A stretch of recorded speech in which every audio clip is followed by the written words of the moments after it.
नमस्कार। मैंने आप लोगों से कहा है कि मैं चीन की जो भी हरकत हो रही है उसके बारे में आप लोगों को मैं लगातार अपडेट करता रहूंगा।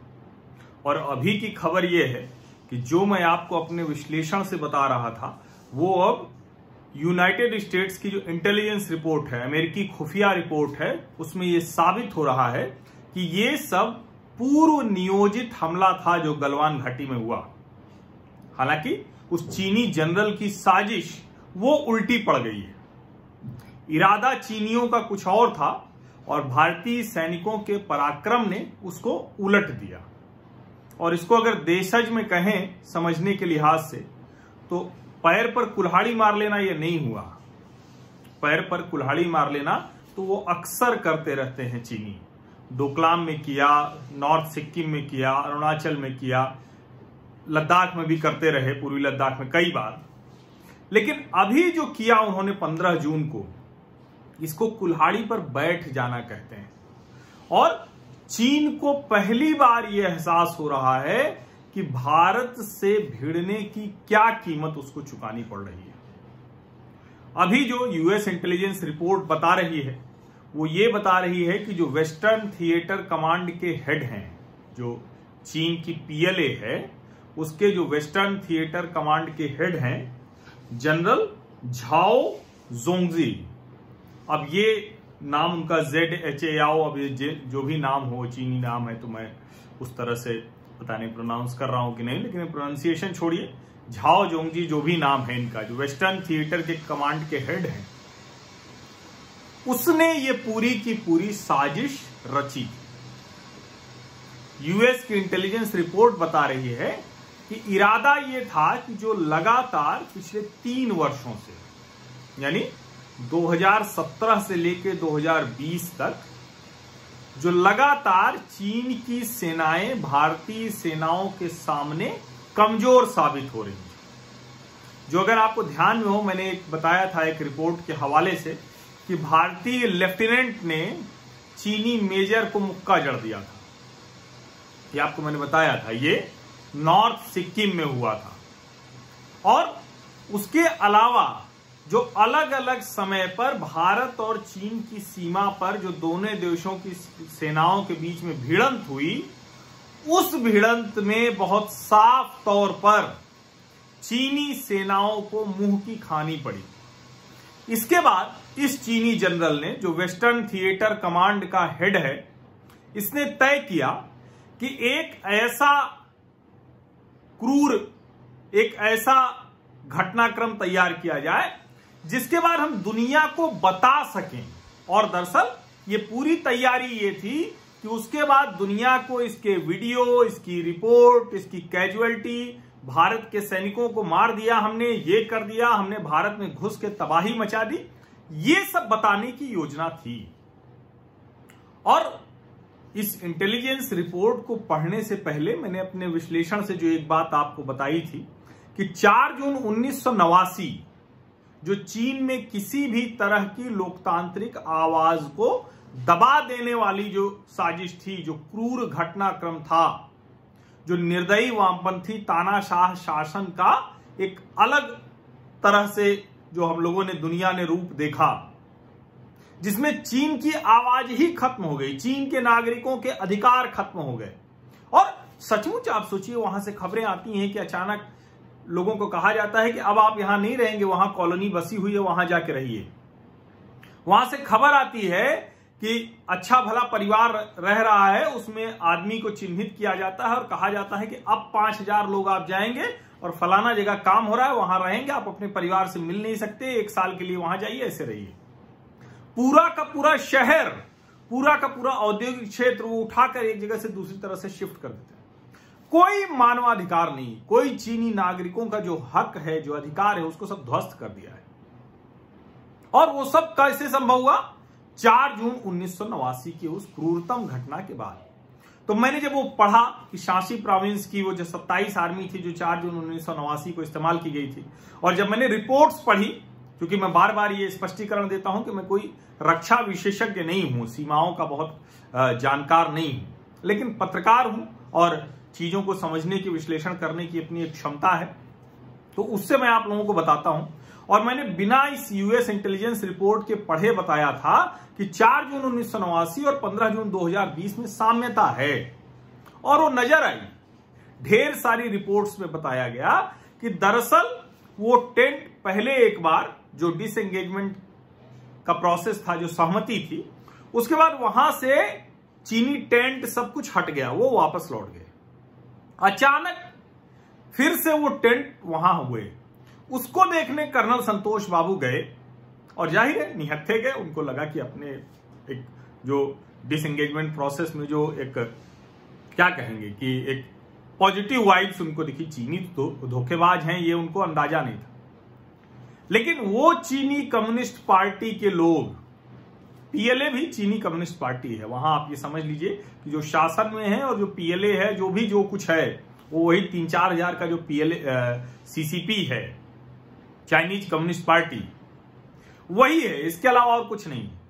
तो उसी से पीएलए है, उसी से आर्मी है, उसी से आर्मी से नेता है, उसी नेता से शी जिनपिंग है, जो सबके प्रमुख है।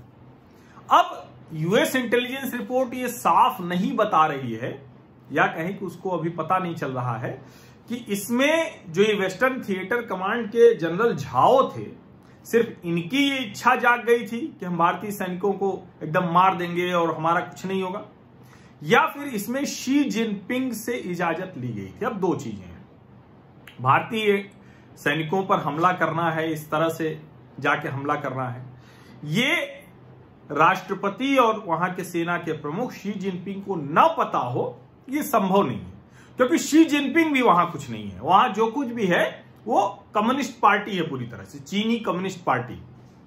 तो निश्चित तौर पर इसकी जानकारी उनको रही होगी। लेकिन दांव पड़ गया उल्टा। भारतीय सैनिक बिना तैयारी से, बिना किसी हथियार के, बिना किसी स्टिक के, बिना कील वाली रॉड के, डंडे के, कुछ भी, वो गए और उन्होंने अपने शारीरिक कौशल से, सैन्य बल से चीनी सैनिकों की गर्दनें तोड़ दी। 20 भारतीय जवान वीर गति को प्राप्त हुए, लेकिन चीनी सैनिकों की गर्दनें तोड़ दी। अब जो कम से कम का आंकड़ा है वो 35 है, 35, और अगर ऊपर का नंबर देखें तो 50 से 55 के बीच में कहीं है। रिपोर्ट्स और भी आ रही हैं। लेकिन अगर 50 से 55 भी हो गया तो चीन की पीएलए, चीन की कम्युनिस्ट पार्टी अब कैसे बताए कि क्या हुआ उस दिन, क्या हुआ वो कैसे बताए।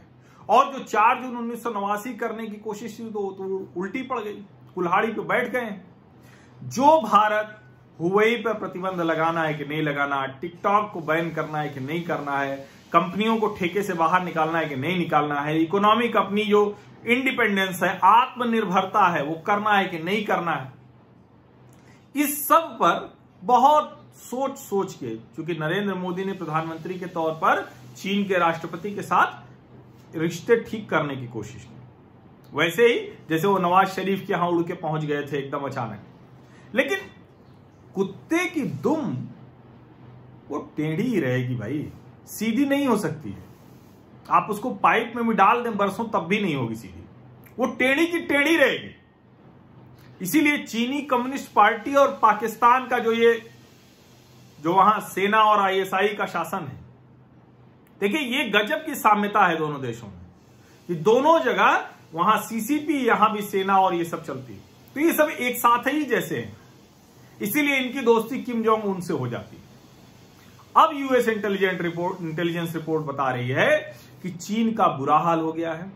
दुनिया के सभी देश इस साजिश के बाद, भारत पर हमले की इस पूर्व नियोजित घटना के बाद चीनी सेनाओं के खिलाफ तैयारी कर रहे हैं। जापान अलग तैयारी कर रहा है, ऑस्ट्रेलिया अलग तैयारी कर रहा है, अमेरिका तो पहले से ही युद्ध की स्थिति में है। भारत ने भी अब तैयारी पूरी कर दी है। आज भारतीय जो एजेंसियां हैं, मीडिया एजेंसी, उन्होंने दिया है कि लेह लद्दाख में अब जो फाइटर प्लेन है वो उड़ने लगे हैं भारतीय सेना के। क्योंकि मैंने आपको बताया था कि देखिए युद्ध तो तय है, कब तक टालेंगे ये है, और ये युद्ध ही है, ये युद्ध की स्थिति है। कल 11-12 घंटे जो बातचीत हुई भारत और चीन के सेना अधिकारियों के बीच में, कहीं अभी पहुंची नहीं, कहीं नहीं पहुंच पाई। पैंगोंग त्सो लेक के कुछ इलाके में जो हमारा इलाका है उसमें वो घुस आए हैं, उससे उनको बाहर जाना, वो कह रहे हैं कि नहीं इस इलाके में हम हैं। अब वो तकनीकी पहलू अपनी जगह है, लेकिन भारत की जमीन पर आप घुसने की कोशिश कर रहे हैं तो इस बार तो ये सफल नहीं होने वाली है। अगर आप बातचीत से मान जाएंगे तो बहुत अच्छा है, नहीं तो वैसे ही भगाएंगे जैसे हम आपको लगातार भगा रहे हैं पिछले 3 सालों से। जैसे चीन की PLA को पिछले 3 सालों से भारतीय सेनाएं दौड़ा के भगा रही हैं, खदेड़ के भगा रही, वैसे ही आपको भगाएंगे।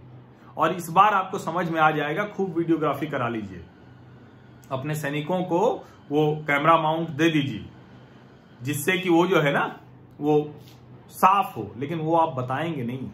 और चीन की ताकत भी नहीं कि वो अपने कमजोरियों पर बात कर सके। हम तो बात कर लेंगे, हमारे तो सैनिक पूरे सम्मान के साथ वीर गति को प्राप्त हुए।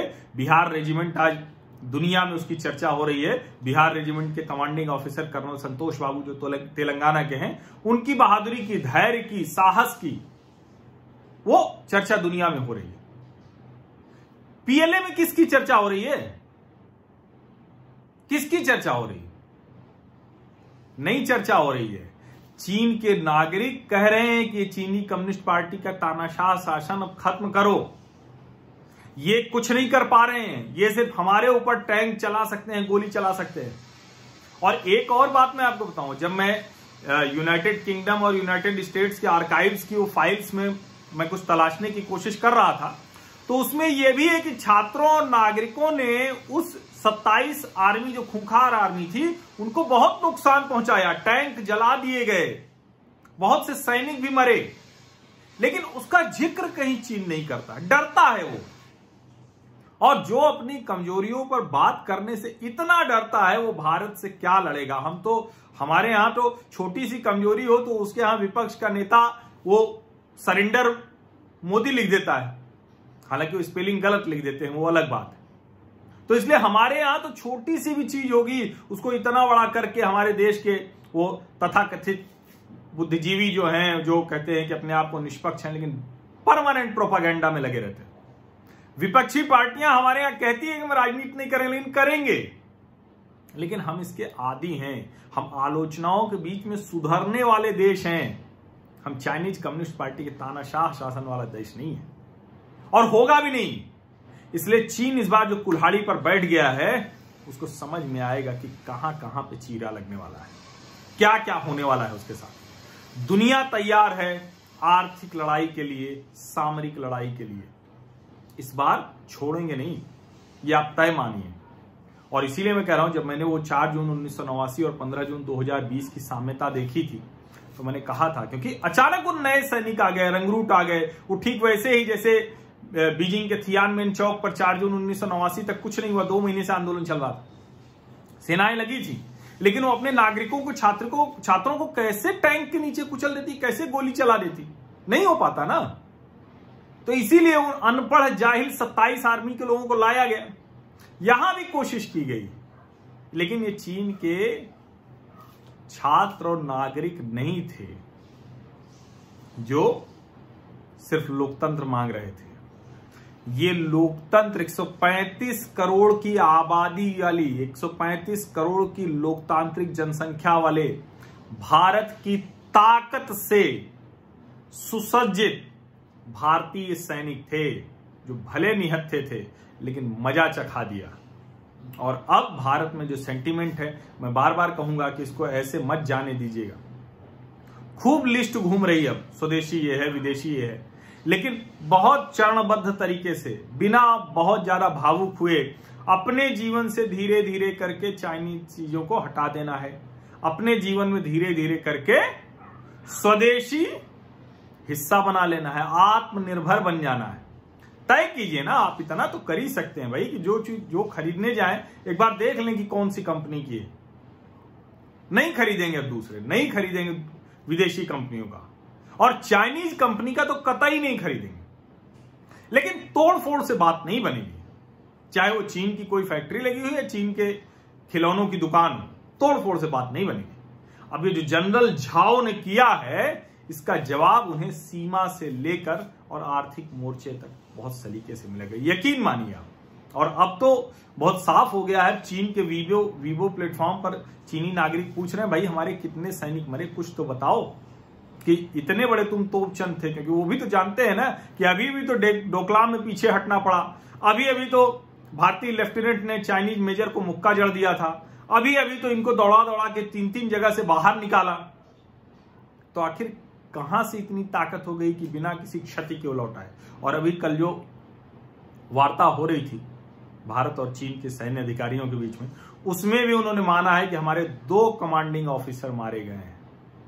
2 कमांडिंग ऑफिसर का मतलब समझ लीजिए संख्या 40 के पार है, आप पक्के तौर पर मान लीजिए।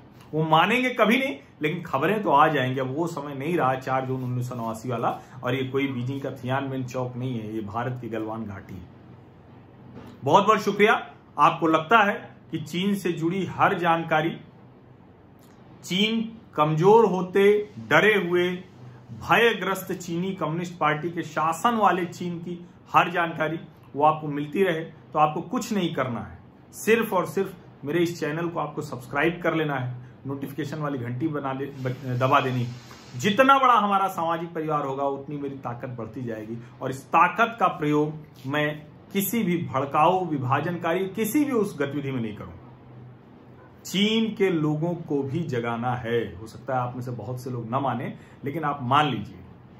अब चीनी लोग मेरी बात क्या सुनेंगे, लेकिन अच्छा है आप लोग इस्तेमाल कीजिए इस वीडियो का। आप कोई मैंडरीन जानता हो तो मेरी इस पूरी बातचीत को मैंडरीन में सब इस पे ट्रांसक्रिप्ट डालिए और भेजिए टुकड़े इसके, जहां जहां संभव है चीनियों को, उनको समझ में आए कि लोकतंत्र की क्या कीमत होती है, लोकतंत्र की क्या ताकत होती है, लोकतंत्र से कैसे देश महान बनता है, क्रूर तानाशाह नहीं बनता है। ये सब बताइए उनको, ये होगा, ये आप निश्चिंत रहिए। कौन जानता, मैं आपको छोटी सी बात, कौन मानता था इस देश में कि राम मंदिर भी बनने लगेगा? कौन मानता था इस देश में कि 370 भी हट जाएगा? कोई मानता था क्या? नहीं मानता था ना। कौन मानता था कि बालाकोट में सर्जिकल स्ट्राइक हो जाएगी, पीओके में आतंकियों की जो लॉन्च पैड है उसको ध्वस्त करें? कोई मानता था क्या? तो ये भी कोई अभी नहीं मान रहा है कि चीन को हम ध्वस्त करेंगे। चीन के लोगों के अंदर जो लोकतंत्र है, जो 4 जून 1989 को कुचल दिया गया, उसको हम जिंदा करेंगे। और ये काम भारत ही कर सकता है, और कोई नहीं कर सकता है। अमेरिका के अपने हित हैं, दुनिया के अलग अलग देशों के अपने हित हैं, ये भारत ही करेगा, भारतीय ही करेंगे।